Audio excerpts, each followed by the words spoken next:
Sebuah naskah kuno telah ditemukan di atas jenazahnya dalam sebuah kuburan di Pulau Siprus pada tahun keempat Maharaja Zeno atau 478 sesudah Masehi. Naskah tersebut berisikan satu salinan Injil, yang berada di atas dada jenazahnya. Yang menakjubkan, isi dari naskah tersebut sangat bertentangan dengan ajaran dan keyakinan kekristenan hari ini. Naskah kuno itu adalah kitab Injil dari salah satu murid Yesus yang asli, yaitu Barnabas. Bagaimana penjelasan selengkapnya? Simak video ini sampai tuntas.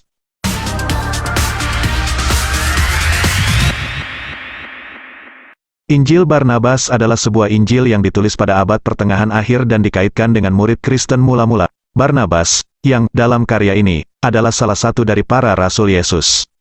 Dalam Injil Barnabas di pasal ke-14 disebutkan nama ke-12 murid Yesus, yaitu Yesus telah memilih Andreas dan saudaranya Petrus sang penjala ikan, dan Yusuf Barnabas yang menulis Injil ini, kemudian Matius sang pemungut cukai, Yohanes dan Yakobus putra Zebedius, Tadius dan Simon orang Zelot, Bartolomius dan Filipus, Yakobus anak Alfeus dan Yudas Iskariot sang pengkhianat. Injil Barnabas telah diterjemahkan ke dalam bermacam-macam bahasa, seperti bahasa Italia, Spanyol, Inggris dan Arab.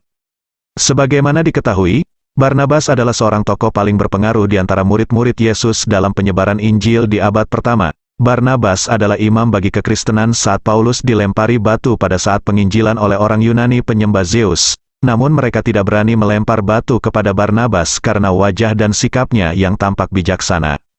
Ia adalah seorang tokoh yang berkelana bersama Paulus, kemudian mereka bersilang pendapat karena perbedaan teologi antara keduanya mengenai ketuhanan Yesus. Barnabas dalam bukunya mengungkapkan Paulus telah mengajarkan kepada orang awam mengenai ketuhanan Yesus sebagai Allah Anak, menolak sunat yang diwajibkan kepada mereka, dan memakan daging yang diharamkan untuk mereka. Oleh karena perbedaan teologi inilah Barnabas meninggalkan Paulus. Barnabas adalah Kristen mula-mula, yakni Kristen Ibrani. Injil Barnabas telah disembunyikan dari peredarannya oleh gereja-gereja barat selama berabad-abad, karena isinya sangat bertentangan dengan ajaran Trinitas Kristen Barat, dan menjadi Injil yang tegas melarang ketuhanan Yesus sebagai Allah Anak. Kemudian di abad pertengahan Injil ini muncul kembali ke permukaan dalam perpustakaan Paus Sixtus kelima dan ditemukan oleh seorang pastor bernama Fra Melino.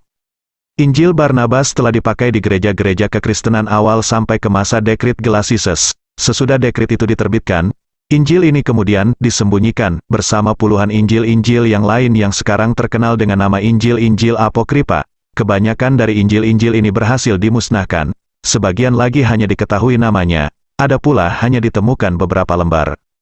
Satu naskah Injil Barnabas yang berhasil lolos dari pemusnahan ialah naskah yang dipegang oleh Pastor Fra Melino yang tersebut di atas sekarang berada di National Bibliothèque, Wina. Dari naskah yang menarik inilah telah dibuat terjemahan-terjemahan, di antaranya terjemahan bahasa Arab oleh seorang Kristen terkemuka Dr. Halil Saadah. Ia sangat berhati-hati dalam menerjemahkan Injil kuno ini, malah terkadang-kadang ia terjemahkan secara harafiah. Injil Barnabas adalah Injil tulisan asli Barnabas murid Yesus, dan bukanlah surat Barnabas yang dikenal kekristenan hari ini. Karena Injil Barnabas adalah sebuah kitab Injil yang lengkap, maka isinya adalah naskah narasi biografi Yesus dari kelahiran sampai penyaliban yang isinya lebih lengkap daripada Injil kanonik yang 4. Salah satu kitab Injil Barnabas yang original telah ditemukan kembali setelah sempat dihilangkan dan disembunyikan pihak gereja Kristen di Turki selama 12 tahun. Di dalam bangunan gereja Kristen tidak sengaja buku ini ditemukan oleh polisi Turki saat sedang melakukan razia penyelundupan barang-barang. Injil ini ditemukan kembali di sebuah lemari besi di gedung itu dalam keadaan berantakan dan tidak terawat pada Februari tahun 2012. Dengan bentuk kitab kuno tulisan tangan asli bertinta warna emas dari era 1500 tahun yang lalu. Polisi menyerahkan temuan itu kepada pihak museum. Pihak peneliti telah menghitung dengan karbon dan ditemukan Injil Barnabas telah berusia 1500 tahun dan isinya mengajarkan doktrin kekristenan yang berbeda dengan doktrin kekristenan karya keselamatan dan Putra Allah yang diajarkan dalam Bible kanonik. Dalam Injil Barnabas diajarkan Yesus tidak sedang mengorbankan dirinya sendiri. Karena menurut Barnabas mengorbankan darah manusia adalah terlarang dan bukanlah bagian dari ajaran Yahudi yang diperbolehkan.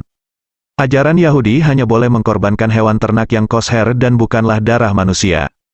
Isi dari Injil Barnabas literasinya sebagian besar sama dengan keempat Injil kanonik yang sudah disatukan dan isinya lebih lengkap, dengan alur cerita yang lebih jelas tidak terpotong-potong seperti dalam Bible kanonik mengenai pelayanan Yesus. Dalam Injil Barnabas banyak hal yang serasi dari tulisannya yang ada pada Injil kanonik.